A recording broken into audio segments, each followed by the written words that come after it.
এই ইংলিশ খোল।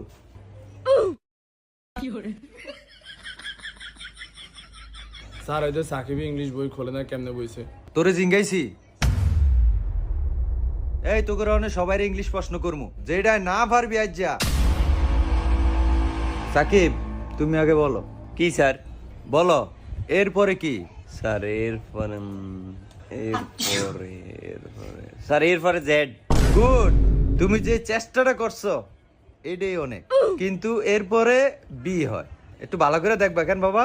জাহিদ তুই প্রশ্নের উত্তর দে। ঠিক আছে আচ্ছা জাহিদ বলো, ফার্স্ট টেন্স কত প্রকার? স্যার এত কঠিন প্রশ্ন। এটা বিলে কঠিন। জানোয়ারে কি কইলো এটা? জানোয়ার একেবারে থাবত দিয়া ঘুরে এলাম। এই পাবেল তুমি উত্তর দাও। স্যার বলেন। আমি বাড়ি যাই, ইংলিশে এটা ফার্স্ট টেন্সে বলো। স্যার আর একটু কঠিন প্রশ্ন করতে। তুই পারস নি, তুই হেডাছে না কবি। না স্যার এটা পারি না স্যার।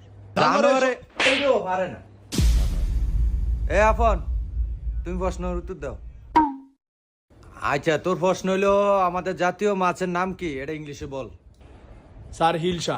আচ্ছা এটা তাহলে বানান কর। স্যার আর কোনো কঠিন প্রশ্ন আসেনি, ব্যাগ বাইর করে আমাদের জিগান নিলে।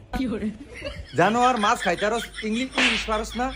জানোয়ার করে পড়াই, মাছ খাইতে পারে ইংলিশ পারে না। এই অঙ্ক বই